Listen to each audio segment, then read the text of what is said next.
All right, Jules, let's break this down a little more, but let's start with the transfer angle. I mean, again, for me, wearing my financial probity hat, this is a lot of money for Trossard.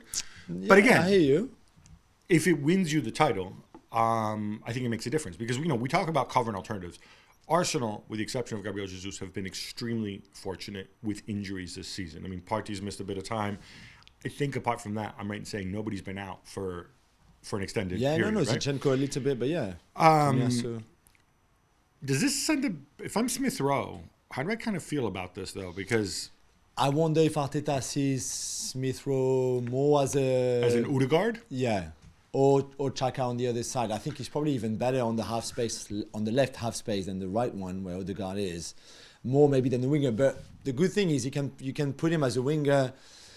You can put him instead of Saka, for example, if Saka has an off day, or you replace Saka by him from the start for some games. You can have Trossard on the other side. I think now what you need is a bench really. I mean, no offense to Trossard, who's he's a really good player, but you need more depth in your squad, whether they're starters or on the bench. Yeah, which is what Trossard provides. Trossard. So I know you paid the 25 million for that, and maybe it is a bit too much for someone who turned 28 this year, maybe. But I think you take it and give your similar defensively. And then you've got Smith Rowe coming back from a long injury. He's almost like a new signing as well if he gets. You sound like Arsene Wenger when no, you say true, almost like a new signing. But no, I understand what you're saying. Give you, like I said, totally makes sense. Yeah. I do wonder, have they given up on having an attacking right back? Do they feel that with Zinchenko or Tierney, when Tierney plays, they're not going to be having? Because then they're just going to continue with White and Tomiyasu. No, I think they like Fresneda from Real Valladolid, who's young, who's very good, one of the best right backs in La Liga this season. I think there's a few clubs, both in Spain and in England, looking at him. It's one of those. The thing is, you've just spent 50 million on White, who can be a centre back and this kind of Saliba competition backup. So you'll have Gabriel, Kivior, Saliba, White.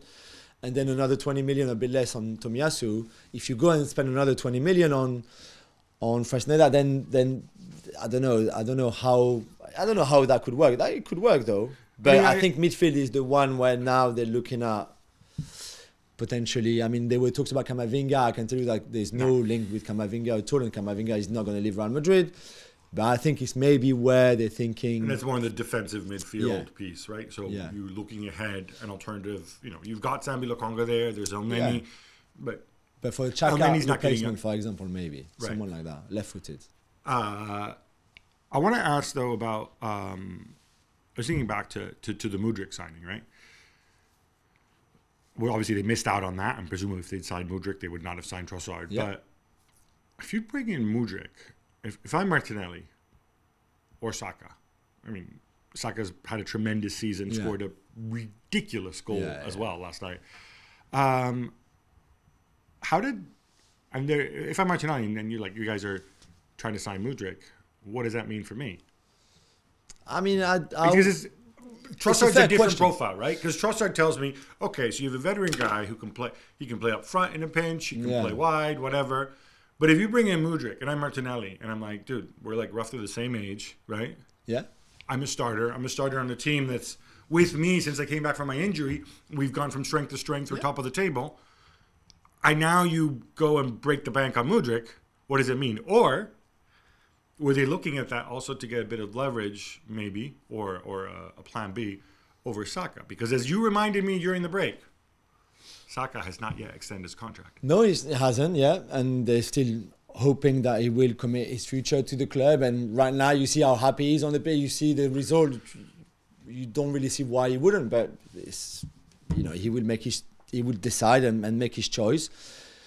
It's a good debate to have on Martinelli. But then, how did Foden feel when City signed Grealish for 100 million? But this is what happens in big clubs. I think this is why you need competition. You need strength and numbers and bodies and squad depth. I agree with you, right? You take it and you say, okay, well, we're going to fight for a place. It's about resource allocation. Yeah. But it's just at that point, though, if I'm Martinelli, I'm thinking, wait a minute. Gabriel Jesus is injured. we have this guy, Eddie Nketiah, who, before those 2 goals yesterday, yeah, he works hard and stuff, makes the same kind of runs. He's not a goal scorer. If we want to win, why aren't they spending this money on a center forward? Yeah, right? And that's a fair point. It's just something I thought I'm not saying this to be critical. It's an interesting approach. They've been proven right. Everything's gone right for them this season. So I'm just going to hold my hands up on that one. Thanks so much for watching ESPN on YouTube. And for more sports highlights and analysis, be sure to download the ESPN app. And for premium content and live streaming, subscribe to ESPN Plus.